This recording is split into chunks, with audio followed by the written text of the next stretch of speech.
eu sou o pastor Adejarlan Ramos. Hoje vamos estudar a lição de número 7, a teologia de Bildade. Se há sofrimento, há pecado oculto. Bem, na lição anterior nós vimos a fala de Elifaz e hoje nós vamos estudar a fala de Bildade. A lição é baseada nos capítulos 8, o capítulo 18 e o capítulo 25 do livro de Jó. Então é importante que você leia esses 3 capítulos, pois é os 3 capítulos onde vão basear o comentário então da lição que contém a fala de Bildade. Bem, Bildade, que é um dos amigos de Jó, ele vai dar a sua visão acerca do sofrimento de Jó. Bildade, a posição dele é muito parecida com a posição de Elifaz, né?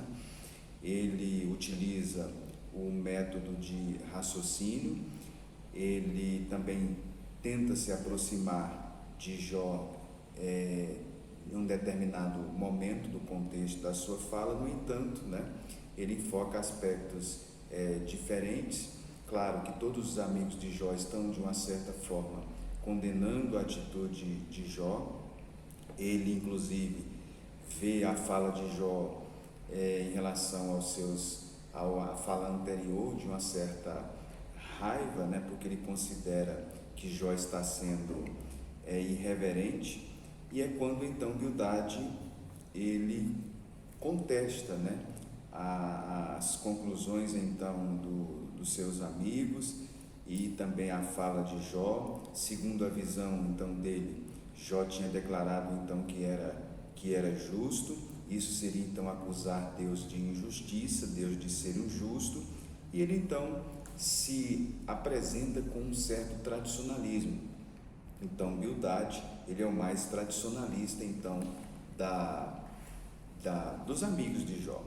Então, nessa lição de número 7, nós temos como objetivo geral mostrar que nem sempre o sofrimento é consequência de um pecado oculto, que inclusive essa era a visão de Bildade, e como objetivos específicos, em primeiro lugar, destacar o argumento de Bildade que contrastava o pecado com o caráter santo e reto de Deus.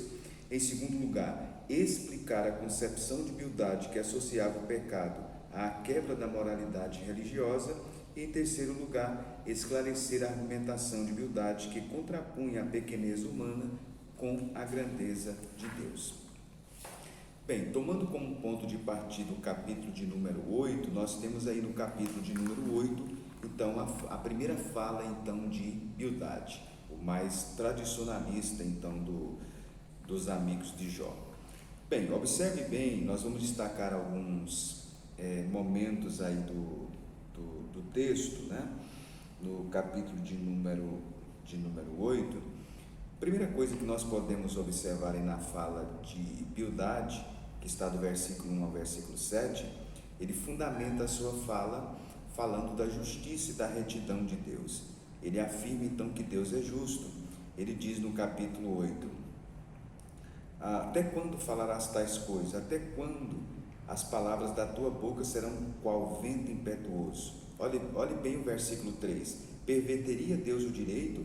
Ou perverteria o Todo-Poderoso a justiça? Se teus filhos pecaram contra ele, também ele os lançou no poder da sua transgressão. Então ele começa fazendo algumas perguntas, né?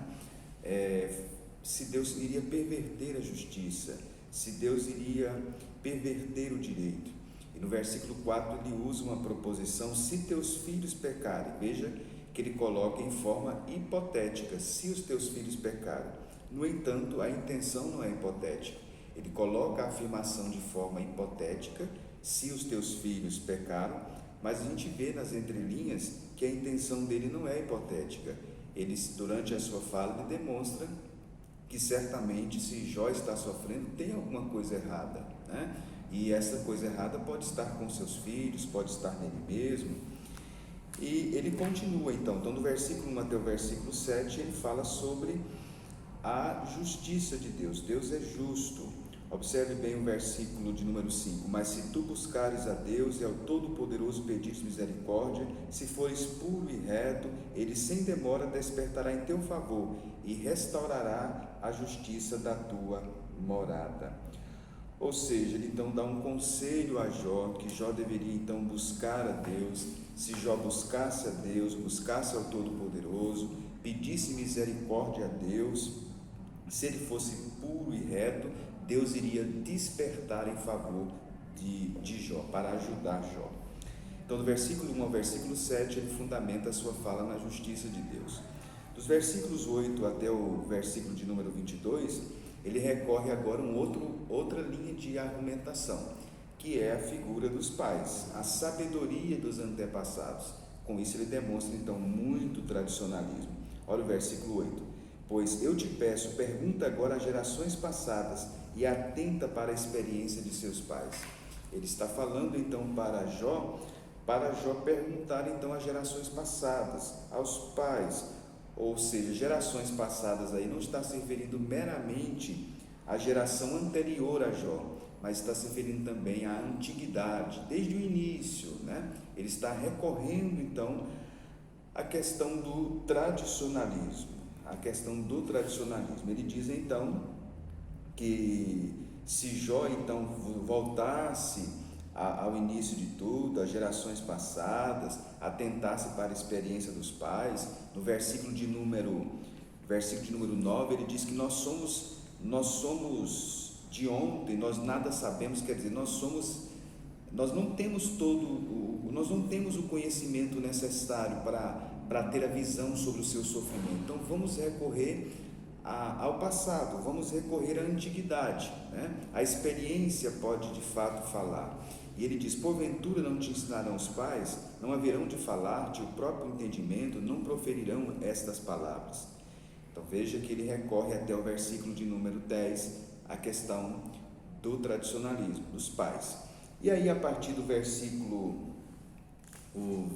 de número 11, ele passa a utilizar então alguns exemplos bem práticos, né, para ilustrar isso que ele está dizendo. Versículo de número 11, ele diz: pode o papiro crescer sem lodo, ou viça o junco sem água, estando ainda na sua verdura e ainda não colhido, todavia antes de qualquer outra erva se secam. Ele recorre então a algumas imagens poéticas, né? O junco, que era o junco era o papiro, inclusive foi um dos primeiros materiais que se utilizou para a escrita da Bíblia. O junco era muito presente lá no Egito Antigo, no Baixo Egito, né?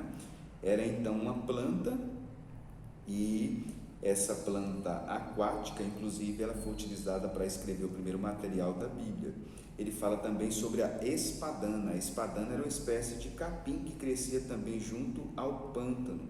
Ou seja, ele está dizendo aqui nesse versículo 11 que o papiro, que a espadana, quando elas crescem, elas requerem então um suprimento para que elas possam crescer.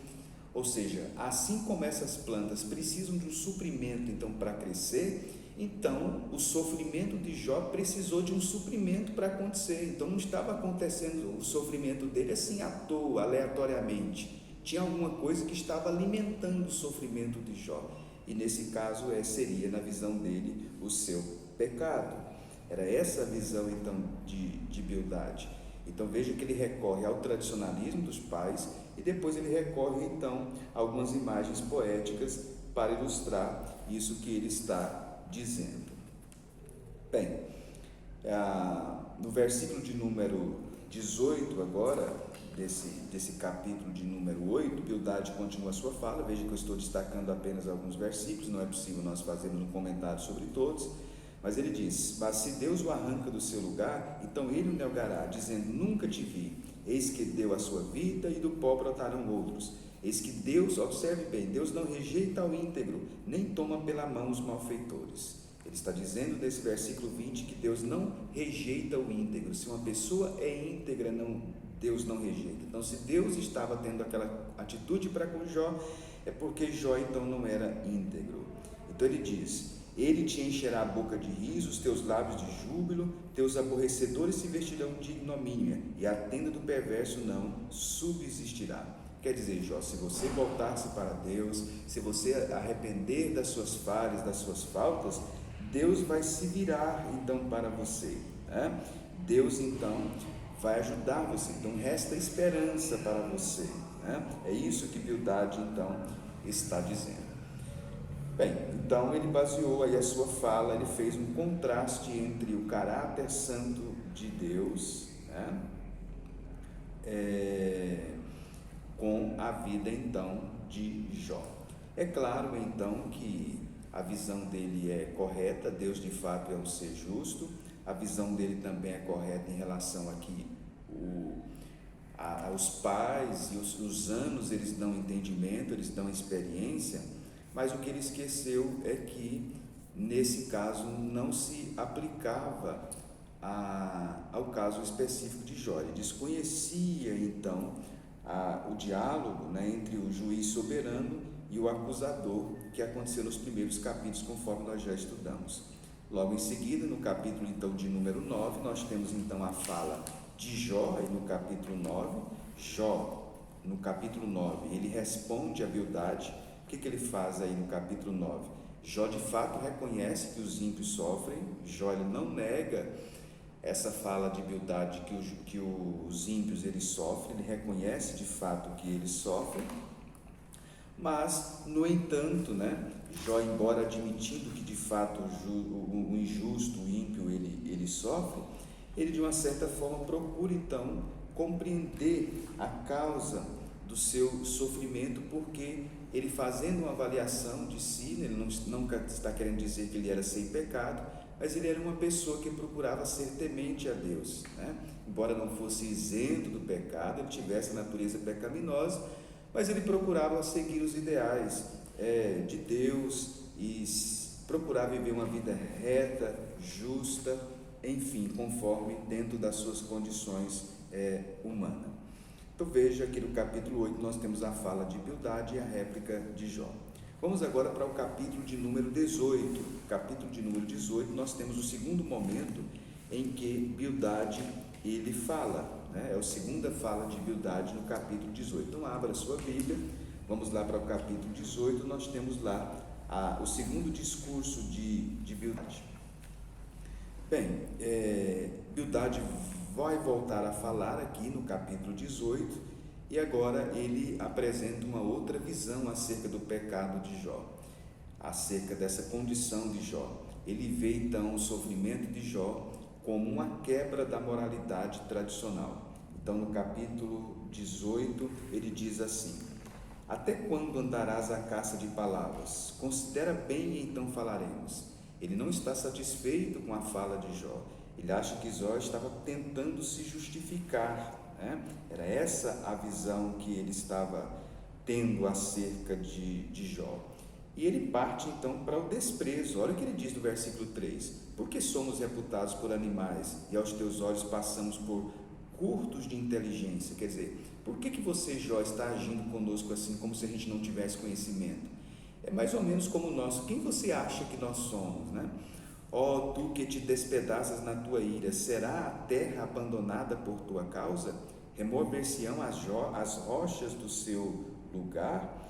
E a partir do versículo 5, ele começa o seu discurso também cheio de moralidade. Ele passa a descrever do versículo 5 até o versículo 21, né, o final trágico que uma pessoa perversa vai ter.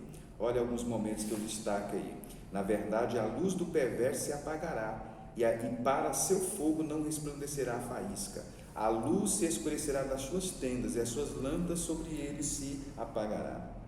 Sobre o ímpio vai vir esses infortúnios. A luz do ímpio vai se apagar, a luz vai escurecer, a lâmpada vai se apagar, os seus passos vão se estreitar, e a sua própria trama os derribará, no versículo 7. Porque por seus próprios pés é lançado na rede, e andará na boca do forja. A armadilha o apanhará pelo calcanhar, e o laço o prenderá. O assombro espantarão de todos os lados, e perseguirão cada passo. Veja bem como é que ele vai descrevendo então a conduta do ímpio. Veja que aqui nesse capítulo então de número 18, nós sintetizando aqui o capítulo 18, ele então descreve a queda do iníquo, do ímpio, em 5 estágios. No versículo 5 e 6 ele diz que a escuridão vai assolar o ímpio. No versículo 7 a 11 ele diz que os laços vão ser colocados diante dos pés do ímpio. Do versículo 12 a 15 ele diz que ele vai ser entregue ao rei dos terrores. Dos versículos 16 a 19 ele diz que a memória do ímpio vai ser apagada. E nos versículos 20 a 21 ele se torna um símbolo de horror para outros homens. Então veja, ele vai descrevendo a condição do ímpio, né? Os seus pés, eles até chegar à sepultura, e ele mostra a condição do ímpio até mesmo depois da morte. Ele diz que a memória do ímpio vai ser esquecida, né? Até um pouquinho eles se contradizem na sua fala, porque ao mesmo tempo em que ele diz que a memória do ímpio vai ser esquecida quando desce à sepultura, ele também diz que esse ímpio vai se tornar um símbolo de horror para os outros homens depois de morto. Ou seja, ao mesmo tempo que a memória vai ser esquecida, ele vai ser lembrado como um símbolo de horror. Então há uma dosezinha de contradição aí na fala de Bildade, né? Então ele descreve a condição então do ímpio, mostrando inclusive elementos metafóricos. Quando ele fala aí da lâmpada, da luz, de rede, de laço, de armadilha, de assombros, né? Ele está descrevendo, utilizando figuras metafóricas para descrever a condição do ímpio sendo alcançado pelas suas próprias ações, pelos seus próprios pecados. É claro que ele está então alfinetando Jó através dessa fala, dizendo então que Jó, ele de fato pecou. Então Bildade aqui se coloca no pedestal de superioridade, já dando a receita do sofrimento então de Jó. Bem, Jó então ele fala no capítulo de número 19, nós temos a fala de Jó, né? Jó então ele reconhece então a sua condição de sofrimento, também reconhece que ele não é perfeito, mas aí no capítulo de número 19, Jó ele tem um anseio. Jó ele tem um anseio de que o Redentor dele vive e vai se levantar sobre a terra, ou seja, ele deseja um mediador. De um lado está Jó, do outro lado está Deus, estão os amigos lhe acrisolando, seus amigos lhe alfinetando, e ele então nasce um desejo em Jó, que tenha um árbitro entre nós. Ou seja, de um lado está Deus, do outro lado está eu, vocês dizendo que eu pequei, de um outro lado um Deus justo, e vocês me acrisolando, vocês falando que eu pequei. Então Jó nasceu um desejo, que tenha um árbitro, que tenha uma pessoa entre nós para dizer quem está de fato com a razão. É quando nesse momento ele diz o famoso versículo 25, eu sei que o meu Redentor vive e que por fim se levantará sobre a terra. O desejo então de Jó é que tivesse um árbitro para arbitrar essa questão. Esse desejo de Jó se cumpre no Novo Testamento com a vinda e a manifestação do Senhor Jesus Cristo. Bem, vamos então agora ao capítulo de número 25. Capítulo 25, nós temos então a última fala então de Bildade, né? Capítulo 25 do livro de Jó. Capítulo 25 do livro de Jó, nós temos aí um pequeno capítulo. Bildade, ele apresenta aí alguns atributos de Deus, a grandeza de Deus neste capítulo, né? Parece que os seus argumentos estão findando, os seus argumentos estão terminando, e o que ele faz agora? A última fala de Bildade, ele apela então para a grandeza de Deus, ele destaca os atributos de Deus. Olha o que ele diz no capítulo 25. Então respondeu Bildade o suíta, a Deus pertence o domínio e o poder, ele faz reinar a paz nas alturas celestes. Acaso tem número os seus exércitos? E sobre quem não se levanta a sua luz? Como, pois, seria justo o homem perante Deus? E como seria puro aquele que nasce de mulher? Eis que até a lua não tem brilho e as estrelas não são puras aos olhos dele, quanto menos o homem que é gusano e o filho do homem que é verme.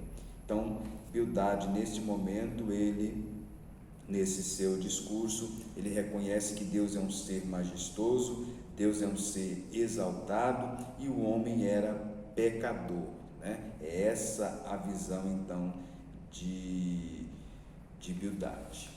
Bem, realmente ele destaca esses atributos de Deus e ele está correto dessas suas afirmações acerca de Deus.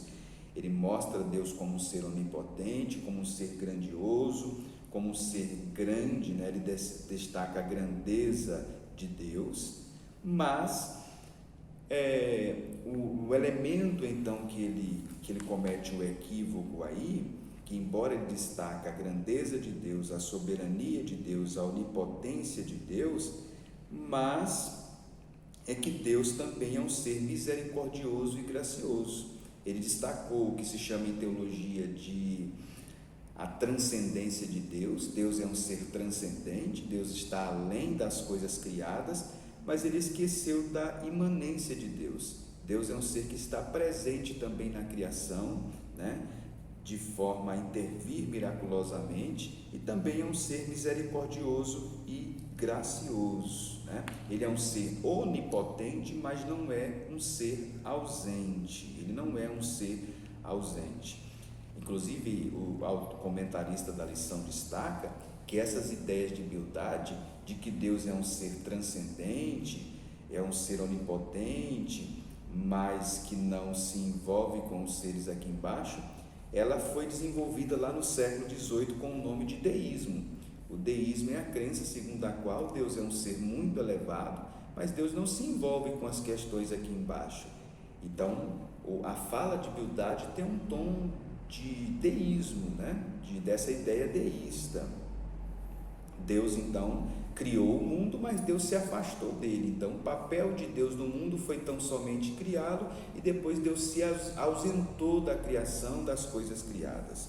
Essa é a visão então de Bildad aí no capítulo 25. O que Jó faz? Jó no capítulo 26, ele destaca então a soberania de Deus. Ele reconhece de fato que Deus é um ser soberano, que Deus é grande, mas é um Deus também que se envolve, né, com os problemas e com os dilemas então do ser humano. Em nenhum momento Jó ele nega os atributos de Deus, a soberania de Deus, de forma nenhuma, mas ele também enfatiza o fato de que Deus se envolve com as questões humanas e que Deus então estaria envolvido também com essas questões relacionadas ao seu sofrimento. É essa visão então de Jó nesse momento então da sua fala. Deus é um ser grandioso, Deus é um ser elevado, mas Deus é um ser também que não tem somente força, mas que tem também amor às criaturas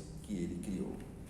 Bem, então em linhas gerais é a fala então de Bildad. Capítulo 8, capítulo 18 e capítulo 25 nós temos então a fala de Bildad, que se alia junto com a fala de Elifaz. Na realidade, nós podemos sintetizar a fala de Bildad dizendo que ele acusa Jó, tem alguma coisa errada com Jó, né?